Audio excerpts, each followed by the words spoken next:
ila hadratin Nabi Mustafa Rasulullah sallallahu alaihi wasallam. Alihi kiram wa ashabihi. Syawal al-Fatihah. A'udzu billahi minasyaitonir rajim. Bismillahirrahmanirrahim. Iyyaka na'budu wa iyyaka nasta'in.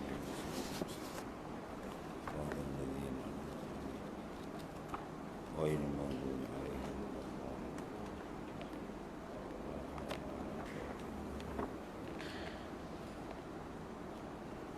سأقول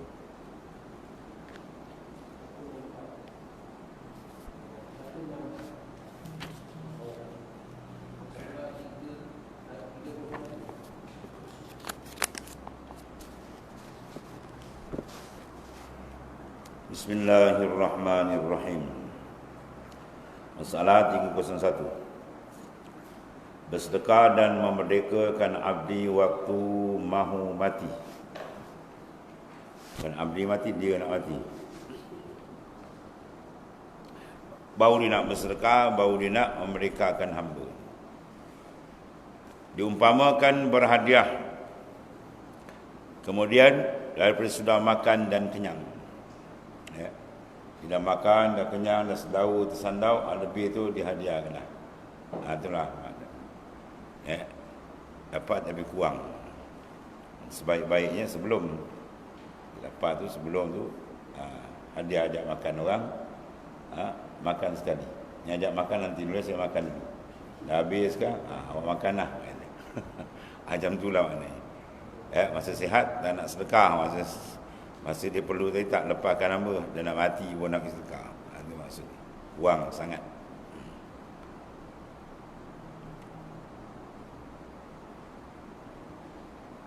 Demikianlah tersebut pada hadis dalam masalah 299, iaitu terkala nampak telah datang ke atas dirinya sendiri asbab bagi maut. Ya, asbab bagi kematian tu nampak dari macam kan. Itulah masa mahulah memerdekakan hamba, mahu bersedekah dan itulah ibadat ataupun amalan-amalan yang lain maknanya, ya.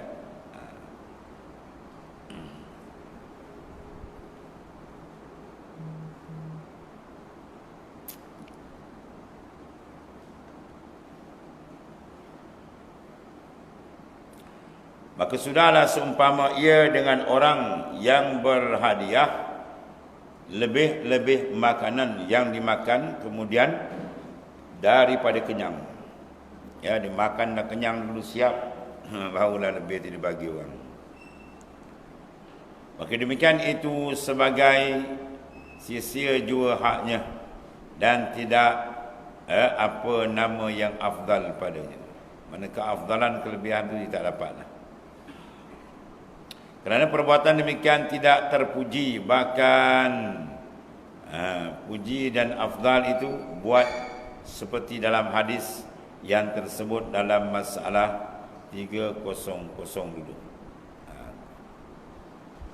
Itu dia memberikan, maknanya pemberian dia dalam keadaan dia masih berkendak, masih sayang.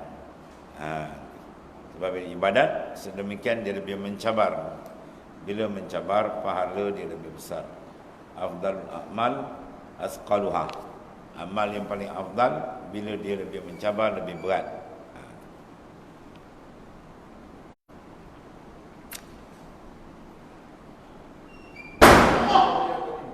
Tidaklah menantikan tempat, tidaklah menantikan tampak padamu tidak dapat menggunakan harta. Nampak-nampak tak boleh guna dah kan, dengan kerana mau mati. Bangun pun dah tak boleh, makan pun dah bersuap kan. Dan mimpi-mimpi orang mati ramai dulu lambai-lambai ni kan.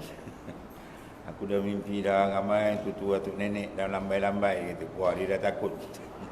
Barulah dia bagi sedekah sana sedekah sini.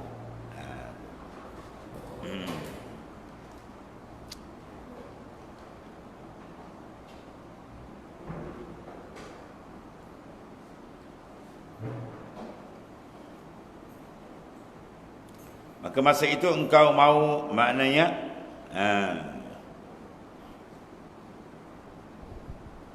apa tu? Mengkalikan dan menyuapkan. Tidaklah demikian, itu terpuji pada syarak dan tidak terpuji pada makhluk Allah Ta'ala, ya. Kerana apa? Mengapa nanti tiada dapat digunakan harta baru hendak bersedekah dan berbuat khairat? Dan mengapa mau memberikan sisa-sisamu pada orang? Dengan kerana itu, kalau ada berpahala sekalipun, jadi berkurangan. Dan yang lebih afdalnya iaitulah seperti dalam hadis tadi, tidak menanti mau mati, tidak menanti waktu sakit. Kalau mau dihabiskan harta-harta pada waktu segera itu kepada berbuat khairat, maka tiada celah pada syarak jikalau kamu itu orang yang sabar. Mana dilakukan oleh Sayyidina Abu Bakar As-Siddiq radhiyallahu anhu dalam menyambut perang Tabuk. Dia digambarkan oleh Rasulullah SAW keadaan keperluan dalam perang Tabuk yang sangat maknanya besar, memerlukan pengorbanan, jauh jarak dia, kurang 600 km, padang pasir nak diharung begitu besar. Maka datang para sahabat memberikan sumbangan. Ada yang memberikan separuh daripada harta. Sayyidina Abu Bakar, Sayyidina Umar radhiyallahu anhu. Datang Sayyidina Abu Bakar, diberi habis. Anfaqtu jami'a amwalih, aku infakkan seluruh harta.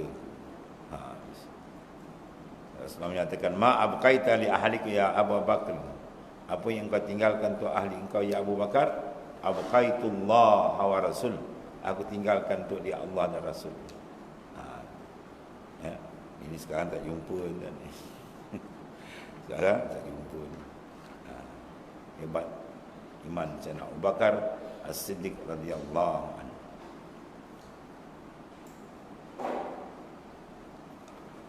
Masalah memerdekakan abdi atau jariah. Abdi laki-laki, jariah perempuan, hamba, ya, amat disukai oleh syarak. Sebagaimana tersebut dalam hadis yang dikeluarkan oleh Abu Isa, demikian katanya, an Aisyah anna Barirah ja'at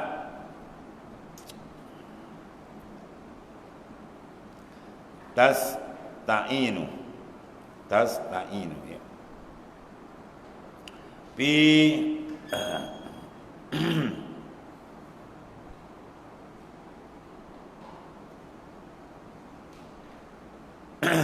fi kitabatiha wa lam takun qadat min kitabatiha syai'an. Faqalat laha Aisyah irji'i ila ahlik,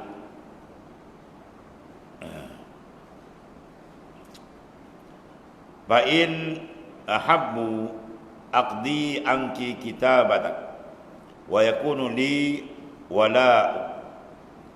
Fazakarat zalika Barirah li ahliha fa abaw wa qalu in sya'at an tahtasiba alaik wa yakuna lana wala'uka faltaf'al. Fazakartu zalika li Rasul sallallahu alaihi wasallam faqal li Rasulillah sallallahu alaihi wasallam faqala li Rasulullah sallallahu alaihi wasallam ibta'i fa'atiki fa innamal wala'u liman ittaqa. Summa qama Rasulullah sallallahu alaihi wasallam faqala ma bala aqwamin yashtarituna syurutan laysat fi kitabillah manis tarata syartan laysa bi kitabillah wa laysa lahu wa inishtarata mi'ata marrah. Hasan sahih.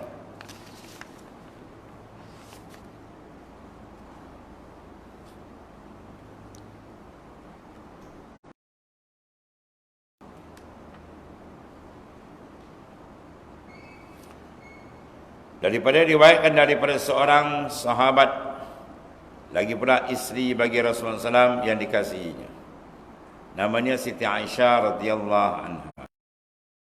Bahawasanya seorang jariah orang di negeri Madinah pada zaman Nabi SAW namanya Barirah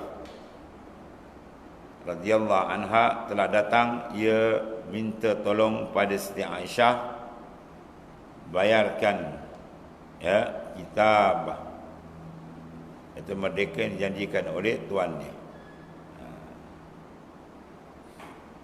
Betul, hamba terpanggil hamba mukatab. Kalau perempuan mukatabah, hamba yang sudah diakad kitabah oleh tuan dia. Engkau merdeka dengan syarat engkau bayar. Berapa? 2,000, 1,000, 3,000 ke? 2 kali bayar ataupun lebih lah. Tak boleh sekali-sekali tu memberati perempuan 2 kali ansur. Maka engkau merdeka. Hamba ni saja yang boleh memakan zakat untuk memerdekakan dia. Hamba mukatab. Ada hamba lain, hamba kinni, hamba muba'ad, hamba mustawladah, dan sebagainya. Hamba tak boleh tak makan zakat sebab dia tak diberikan syarat oleh tuannya untuk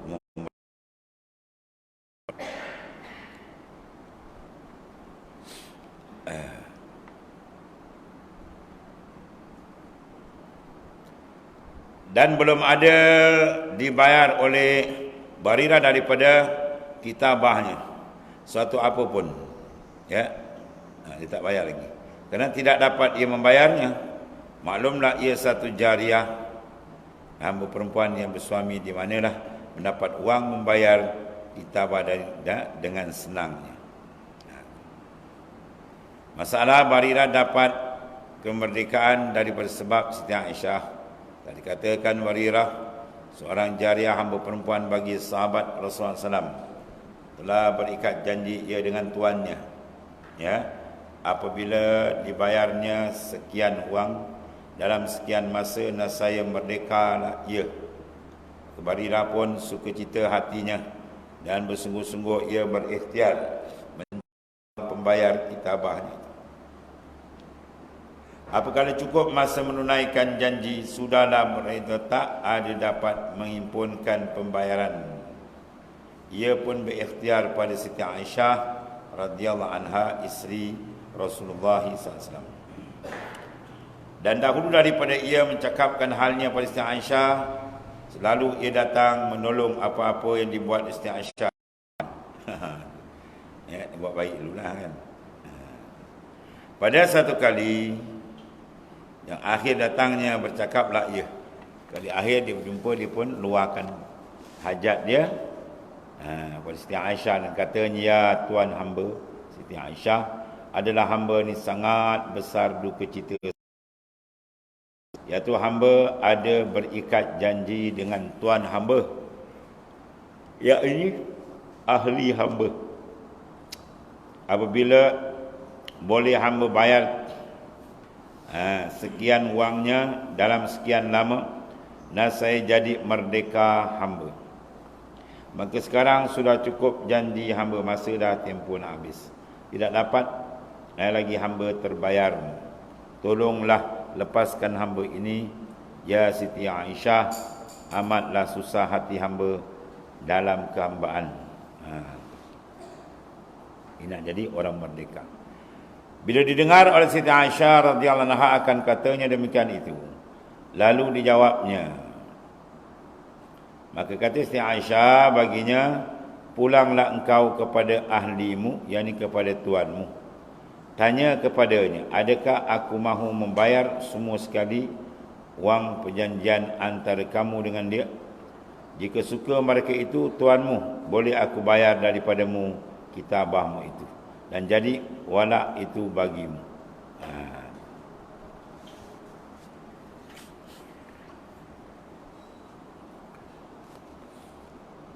Kemudian masalah kitabah itu bagaimana mengetahui dengan terang dia.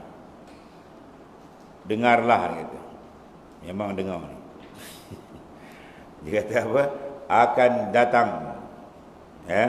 Ini iaitulah misalnya seorang laki-laki ada mempunyai seorang abdi namanya Mas'ud. Oh, nama masuk jadi abdi pula. Sipulan mana? A. Kemudian berikat janji Tuan Mas'ud dengan dia. Mas'ud kata, Mas'ud, aku tetapkan diriku membayar kepada aku tetapkan, makna dikau membayar kepadaku RM500 masalan selama 5 tahun. Wah, setahun 100. Yani tiap-tiap tahun boleh kamu bayar pada aku RM100 hingga cukup 5 tahun, RM500. Maka pada waktu lepas kamu daripada aku menjadi merdeka lah. Bila sudah berikat janji Mas'ud dengan tuannya sekalian itu, ia pun bersungguh-sungguhlah bekerja mencari, maknanya pembayar demikian itu. Bersungguh-sungguh bekerja mencari pembayar demikian itu, bukan menjadi pembayar. Boleh ia bekerja apa kerjalah, kerjailah sekerja itu halal yang mendapat uang tadi. Dan boleh ia kumpulkan pembayar itu daripada sedekah, zakat dan lainnya lah daripada kerjanya sendiri. Dan tiap-tiap seminggu ataupun setiap-tiap hari atau masa ia dapat sedikit uang lalu dibayarkannya pada tuannya dengan sedikit-sedikit hingga habis setahun, habis dibayarnya RM100. Dapat sikit-sikit bayar sehari RM10, ya, RM20 ke jalan. Bila cukup 5 tahun, ya, habis pula, ya, bayar RM500, maka pada waktu itu jadilah ia merdeka. Habis saja, merdekalah dia. Terlepas daripada tuan dia. Maka jika sekiranya pada akhir janji tiada terbayar wang pencukup yang dijanjikan RM500, nascaya putuslah mukatabahnya. Tak dinamakan dia mukatab lagi. Ya, yakni batal janji merdeka dengan tuannya dan kembali kekal jua dalam abdi, jadi hamba lah. Jika tidak terbayarnya RM1 saja lagi sekalipun, diminta RM1,000 kawan tu bayar, RM999 atau tadi RM499. RM1 je, RM1 pun tak boleh. Jadi dikumpulkan pada tuan beratus-ratus milik tuannya. Oh. Sebab hamba tu milik tuan, kan. Itulah rupa kitabah abdi dan jariah itu. Demikian juga Barilah tadi bermukatabah dengan tuannya sampai pada akhirnya tidak terbayar. Sudahlah ia pergi kepada Siti Aisyah radhiyallahu anha, dan Siti Aisyah pun berkata seperti di dalam hadis ini. Maka Barilah pun pergilah ia kepada tuannya menyampaikan kata Siti Aisyah sebagaimana kata Abu Isa. Maka disebutkan dan itu, yakni akan perkataan Siti Aisyah oleh Barilah akan tuannya. Katanya, ya tuan, ada Siti Aisyah menyuruh menyampaikan kepada tuan hamba hendak membayar harga hamba pada tuan hamba supaya mau dimerdekakannya hamba. Sekiranya tuan hamba mau menerima harga hamba itu daripadanya, kemudian ia merdekakan dan walak itu baginya, maka maulah ia membayar harga hamba itu pada tuan hamba. Bila dengar oleh tuan Barilah akan kata demikian itu, maka mereka pun enggan mau menerimanya pula dah. Enggan mau menerimanya dengan berkata mereka itu, jika mau Siti Aisyah membayar harga kamu itu sebagai bersedekah ia padamu, hanya ia mau pahala jua, dan jadi walak kamu itu bagi kami, maka bolehlah ia buat demikian. Ya, maulah kami menerima harga kamu itu, dan jika tidak begitu tidak kami mau pula lah. Ya, jadi maknanya bayar-bayarlah tapi walak kat dia, kan? Walak. Di walak ni siapa merdeka hamba, maka walak tu ada kat dia. Bermakna apa-apa besok rejokkan kembali kat dia balik. Ya, bila hamba tu mati ke apa semua, kembali dekat dia, walak.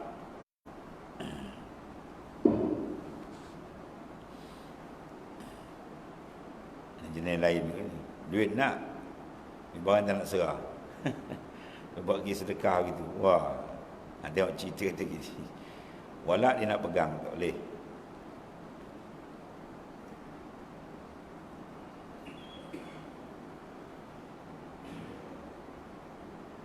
Kemudian Barirah berikhtiar merdekakan dirinya dengan Siti Aisyah seperti atas. Sangatlah menyukakan diri Barirah.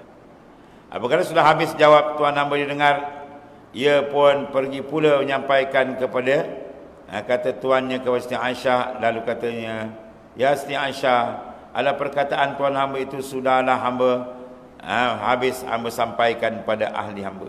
Maka jawabnya, "Mau mereka menerima harga yang tuan mau bayar itu, tapi walaknya bagi mereka." Walak dia tak nak serah. Bila didengar Siti Aisyah akan Barirah demikian, ia pun diam menantikan Rasulullah SAW datang pulang ke rumah. Nak tanya hukum.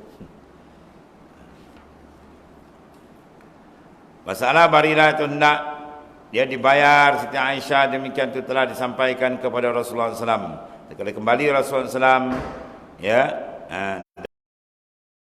maka telah aku sambut hal demikian itu bagi Rasulullah SAW. Kataku, "Ya Rasulullah SAW, adalah Barirah datang pada hamba, minta tolong bayar akan kitabahnya." Maka kata hamba padanya, "Pergilah kamu kepada ahlimu, khabarkan aku mau membayar harga kamu itu dengan syarat walak kamu itu bagiku." Mana walak tu bagi Sina Aisyah lah.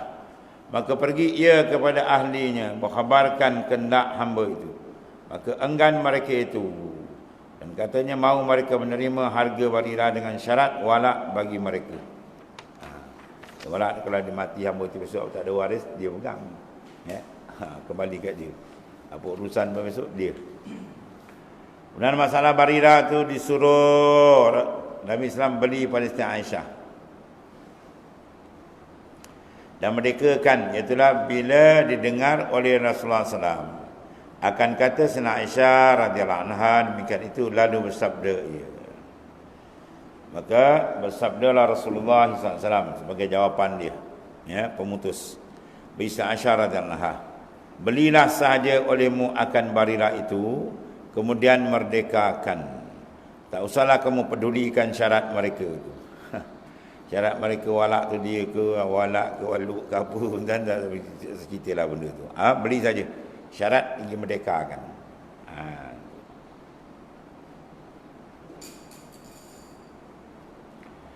Kemudian berilah sahaja harganya pada mereka. Biar mereka itu syaratkan beberapa banyak syarat sekalipun.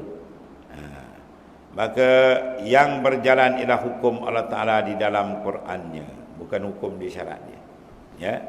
Beli olehmu dan merdekakan. Maka bahawasanya hukum Allah Ta'ala itu bermula walak itu bagi siapa yang memerdekakan. Walak pada siapa yang memerdekakan. Sekarang dia dah jual, walak apa lagi kat dia. Jadi Sina Aisyah ambil kan, Sina Aisyah memerdekakan, dengan sendiri walak tu bagi Sina Aisyah radhiyallahu anha. Kira syarat dia. Pergi beli dia mana. Dalam Quran ada nas dia.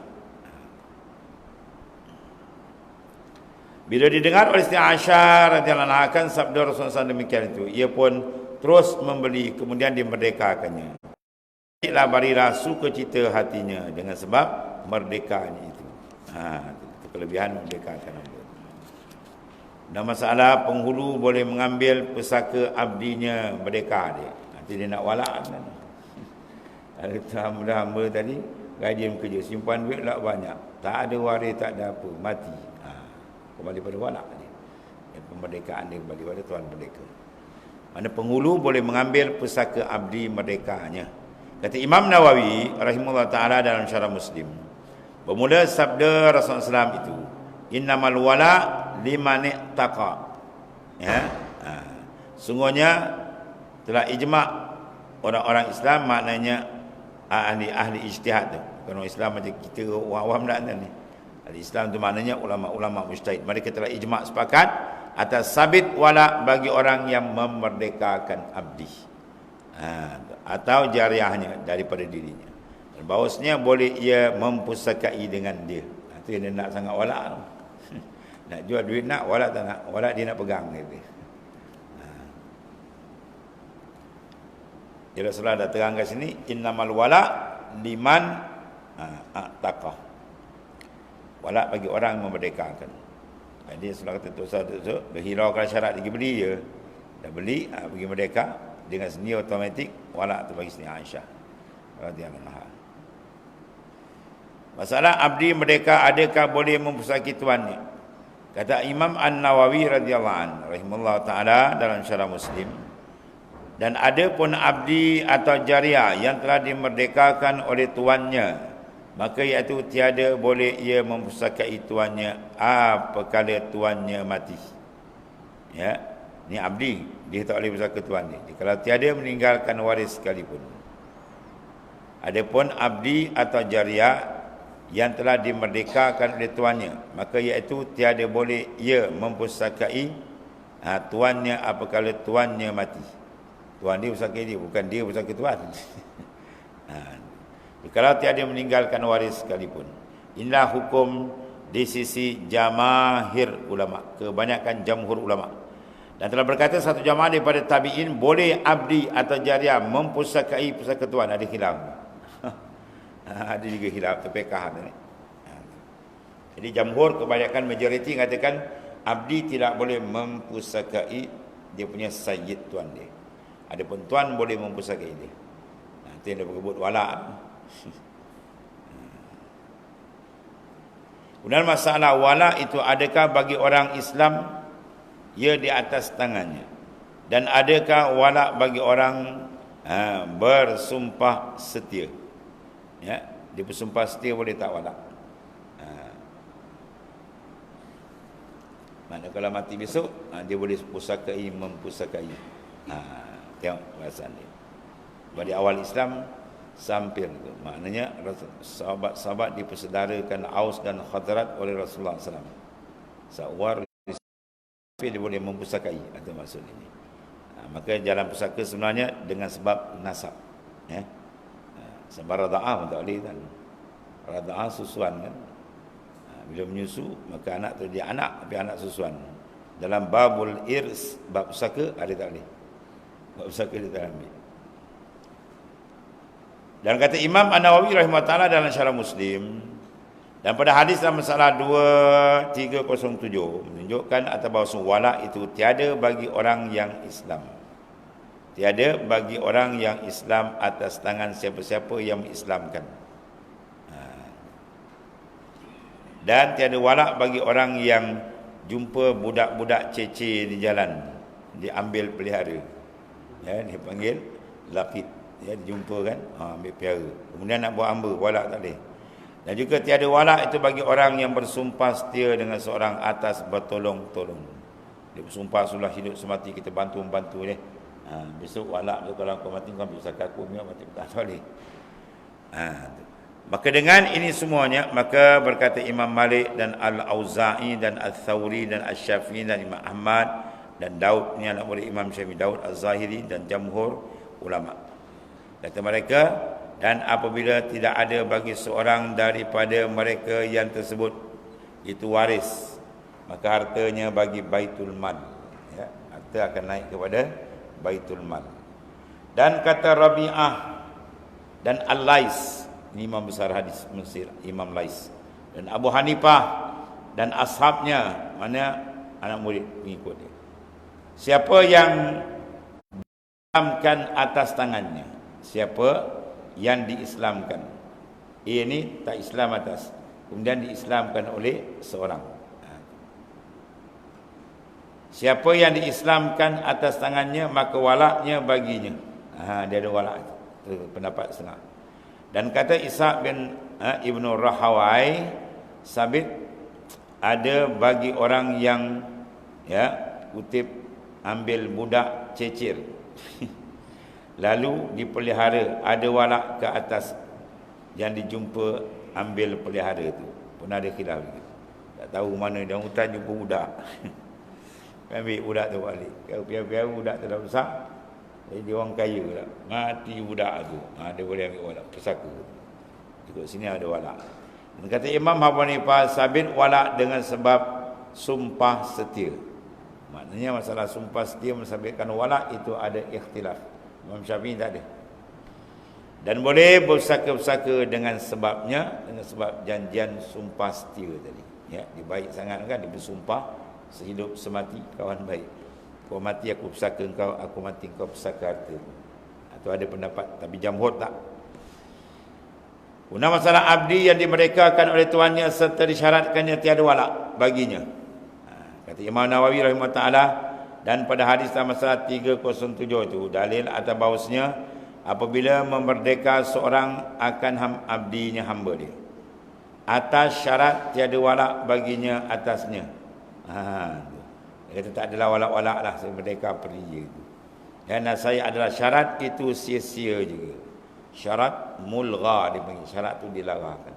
Itu tak dapat. Ya, sebab Nabi dah cakap tadi apa? Innamal wala'u, sabda Rasulullah SAW, innamal wala'u liman a'taqa. Semuanya wala' tu liman a'taqa, bagi mereka yang memerdekakan. Siapa memerdekakan, wala' tu dia ada kat dia. Dia dapat begitu. Dia kata tak ada, tak payah wala', saya bagi je merdeka je. Pun dekat dia juga, memang hak dia. Ya.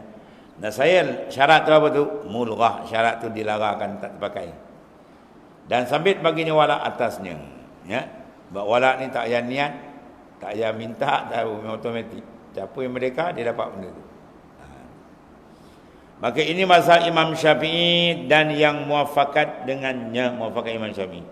Bahawasanya jika memerdeka, ia akan dia atas harta atau dijualnya dirinya, sabit baginya atasnya wala.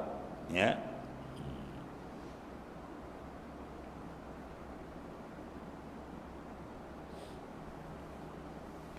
Dan begitu jugalah jikalau mukatabah ia akan dia, maka pada sekalian rupa ini sabit wala. Ya.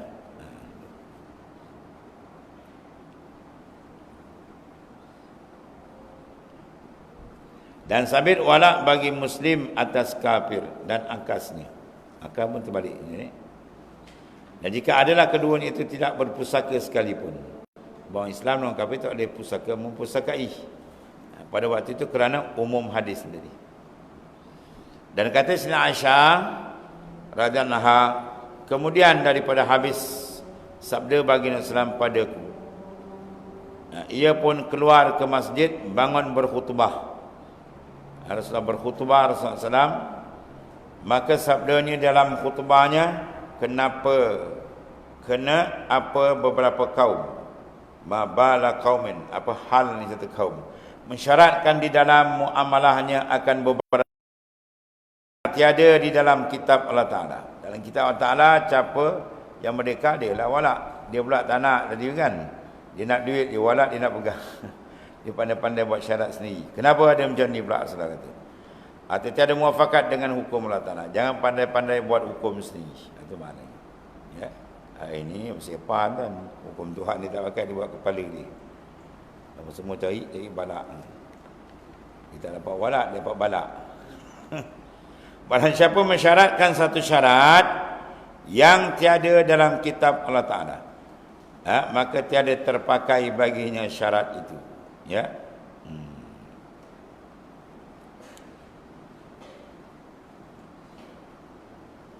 Jadi kalau syaratkannya 100 kali syarat sekalipun, yakni dikuatkan syarat itu dengan beberapa banyak kali pun tiada terpakai. Dipanggil syaratul mulghah. Syarat itu dilarangkan, dibatalkan. Dia kena kembali pada hukum syarak balik. Ya.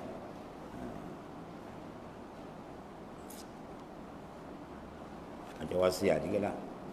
Dalam hadis kata apa? La wasiyata li warisin. Tidak ada wasiat bagi waris. Ibu dia nak mati, dia wasiat. Kalau bapak mati ya, tanah sana tu ada 2 ekar tu, apa wasiatlah bagi si Alung. Tak lulus. Sebab apa? Sebab waris dah ada hak dia. Alung tak payah wasiat, memang dia dapat sebab dia anak kepada si mati. Dia termasuk ahli fardu yang akan dapat. Kan? Jadi syarat gitu laga. Ya. Hanya orang Melayu je tu kan. Dia sayang anak seorang ni. Ni kalau abah mati besok ni, bagi kelas si Angah ke si Alung. Ni abah wasiat ni. Tak lulus wasiat. Baru kata la wasiyata li warisin, tidak ada wasiat bagi waris. Waris dah makan hak dia dah ada siap. Ya. Kalau dapat kan double dia dapat, kan? Makna wasiat dapat lagi kan?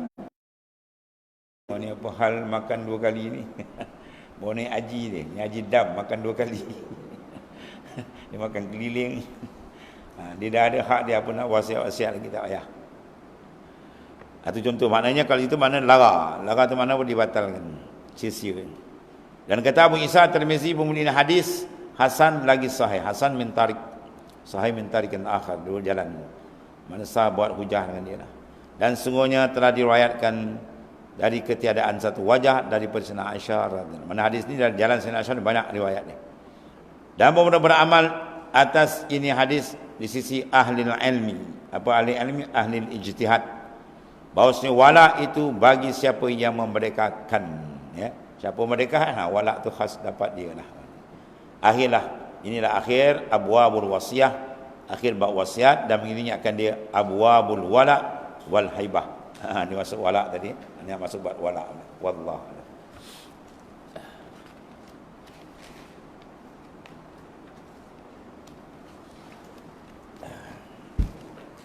Bismillahirrahmanirrahim. Alhamdulillah.